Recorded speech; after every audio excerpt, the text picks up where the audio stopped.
Welcome to AHRC TV's weekly roundup. In this week's program, Sri Lanka's cabinet abolishes the executive presidency. Cambodia's cyber law threatens democracy and freedom of expression. Burmese students remain in detention but suspend hunger strike on Aung San Suu Kyi's request. AHRC's latest folk school meeting, this time in Indonesia, has concluded. Safrullah Chowdhury speaks about his contempt of court accusations in Bangladesh. Welcome to AHRC TV's weekly roundup. I'm Josephina Bergston. We start with some good news from Sri Lanka, where the cabinet has approved the president's proposal to abolish the executive presidency and to introduce a new electoral system, thereby returning the country to full democracy, including the separation of powers. At a cabinet meeting this week, presided over by President Maithripala Sirisena, a cabinet paper on abolishing the executive presidency and introducing a new constitution was presented and approved. Next, AHRC TV reports from Cambodia, where a newly released documentary film called Cyber Democracy, Cambodia, Kafka's Kingdom, directed by Ellen Grant, highlights the dangers of the Hun Sen regime's proposed cybercrime law that will impact democratic rights and freedom of expression in the country. Retired university lecturer Dr. Ghaffar Peang Meth, who collaborated on the film, says that in the Kafkaesque Cambodia depicted in Ellen Grant's film, the ideal of political power alternating every few years between parties is alien. Dissent is treason, free expression is a threat, free and fair elections are antithetical to Hun Sen's continuation in power and are most unlikely to occur during his tenure. Hun Sen is today one of the world's longest-serving leaders. He has retained his post as Prime Minister for over 30 years, with the use of threats and intimidation.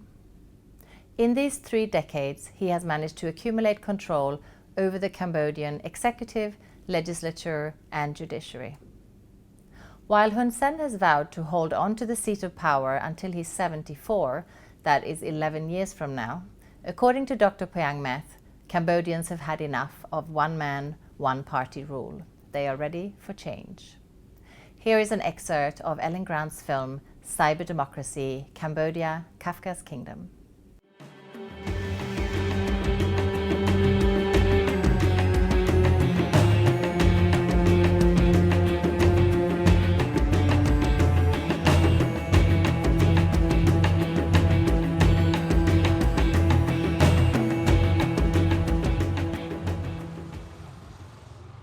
A country known for corruption and political cronyism, today Cambodia is a battleground for the control of information.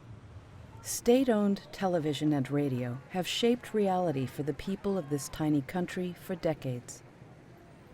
A wealthy power elite controls Cambodia's political machine and its resources, its people, and the land. While its economy is one of the fastest growing in Asia, corruption is siphoning off much of the growth, and Cambodia remains one of the poorest nations in the world. About 1/3 live on less than $1 per day. But virtual assembly and cyber dissent are growing. Today, a young, informed, involved, and internet-connected population is finding new ways to challenge the status quo. The disparity between the stale propaganda presented on state-controlled media and the real-life experiences presented online and via sites like Facebook is fueling the ruling party's loss of credibility and amplifying the voice for change in Cambodia. Actions taken by authorities in 2012 suggest they had mastered the art of suppressing dissent in the streets and freezing out commentary over tightly controlled radio and television. Tackling the unruly frontier of cyberspace presented a new challenge and demanded new tactics to maintain control. It was clear that the game between oppressed and oppressors was changing. In May of 2012, the government announced its intent to draft laws to combat cybercrime. On its face, this could be perceived as an attempt to maintain the security and integrity of the Internet in Cambodia. Hacking, the theft of government secrets, industrial espionage, interception of banking records, and pornography are among the issues being addressed by countries around the world. An unofficial copy of the proposed bill that was leaked in April 2014 clearly shows that it goes far beyond legitimate concerns to protect the public, industry, and the government from criminals. The cyber law draft included vague provisions that strike at the heart of free speech and dissent, criminalizing activities that hinder the sovereignty and integrity of the Kingdom of Cambodia. Publications deemed to generate insecurity, instability, and threaten political cohesiveness, or deemed damaging to the cultural values of the society.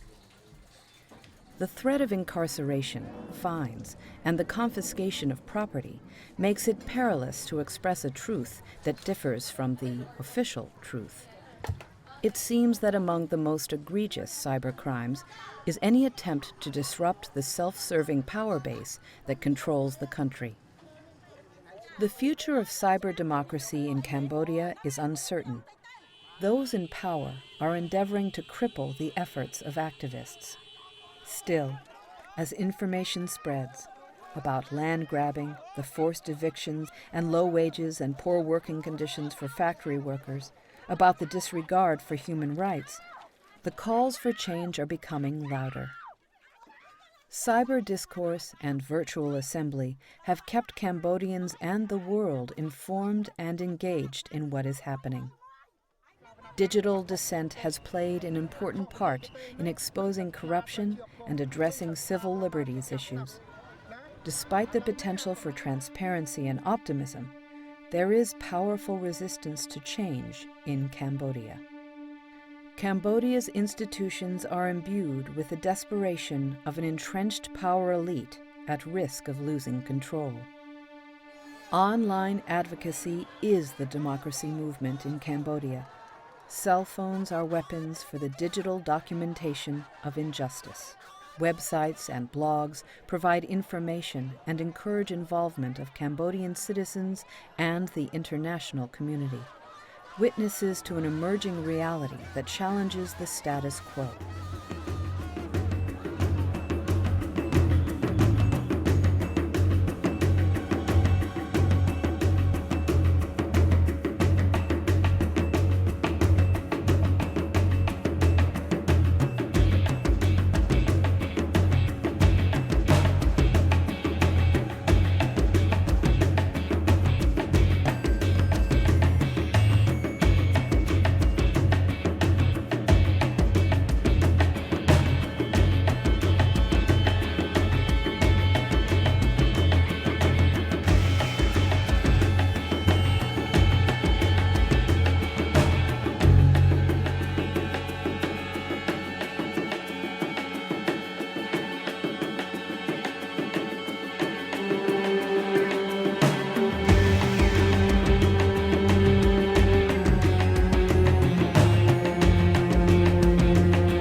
AHSE TV now returns to Burma, where amidst the joy and celebration of the stunning NLD election victory, many students continue to linger in detention. The student arrests started with a violent crackdown on demonstrators in Letpadan earlier this year, when students protested against a controversial national election law passed by the government in 2014. 2 additional student leaders were arrested only 3 weeks ago, having managed to avoid the police for 7 months. Kya Ko Ko and Lin Tet Nang, who both played a leading role during the student protests, were tracked down and arrested on October 29. Their second court hearing is scheduled today, November 19. Other detained students who had been on hunger strike since October 23rd, demanding the release of all remaining political prisoners in Burma, have now provisionally stopped the hunger strike upon the request of Aung San Suu Kyi and other activist groups. Suu Kyi argues that since the election victory, problems must be minimized to ensure a smooth transfer of power. The AHRC has called on the authorities to immediately release the students who protested peacefully and democratically. Next, a short update from Jakarta, Indonesia, where the AHRC conducted a human rights folk school meeting between November 13 and 16. 22 participants, including activists from local and national human rights organizations such as Contras, legal aid groups, land right groups, community leaders, students and victims of human rights violations, attended the folk school. Topics discussed were varied and included discussions around protection of human rights defenders, UN advocacy, and building effective partnerships with the AHRC. During the folk school, participants also learned and practiced how to document cases and prepare urgent appeals. AHRC TV ends this week's Roundup with an excerpt from a recent interview with Bangladeshi Right Livelihood Award laureate Safrullah Chowdhury, who was in Hong Kong recently to attend AHRC's annual meeting of Asian parliamentarians. Here is Mr. Chowdhury on his recent adventures in and out of court on charges of contempt. The charges stem from his public defense of David Bergman, a British journalist, who expressed his views on Bangladesh's International Crimes Tribunal, a special tribunal instituted to adjudicate on accusations of war crimes committed during the 1971 Independence War. So my first contempt, I raised the issue in a television talk show that Salahuddin Qadir Chaudhry, he's a bad man, I know. I also condemn him, but he has got the right of fair trial. In our country, presently, the war crimes trial has been held. People, those who are involved in this, they have done a heinous thing. They're a very bad thing. They should be tried, but this should be proper trial. Kangaroo court cannot be accepted. My first contempt case this. The first one. Then a journalist, David Bergman, a very important journalist, one of his papers, he raised the issue of the death figure of 1971, 3 million. He said this 3 million should be documented. The same issue I have raised in the past many times. There is a contempt against David Bergman. And he has been punished. He has been fined, contempt and other 50 citizens, including myself. We made a statement. We said, look, this is not fair. David Bergman, we consider court should be tolerant. Court should allow the historian to write these things like that's in his favor, and I think it is not a contempt. For opening your freedom of expression doesn't fall under the category of contempt of court. Second important point that we raised, anybody convicted at the International Crime Tribunal are allowed for appeal. They can go to appeal to the higher court. But anybody convicted in contempt in the same court doesn't have the right to appeal. Judge Suomoto made the court against us. Another contempt against us. Everybody was relieved except me. I have been convicted because I'm a habitual contemptor. As I had a case before, so they cite the court says, look, this gentleman always try to have a go at the court, so we will not let him go. When the court pronounced this thing, so I stand up. I was defending myself. So I said, Mr. Judges, I am going to make appeal to the higher court. So please keep it in abeyance. He said, there is no chance. I said, why not? I'm going to appeal. Allow me to see whether I can really win or not. He said, no. Then I said, of course, Mr. Justice, you are misusing your power. However, I said, look, I will not stand up unless you give the order in writing. He said, we said so. I said, no, I want in writing. The police and other things, intimidation. 16 policemen came to catch. I said, don't touch me. If you touch me, I'm taking a note of your name. Everybody will be brought case for assault.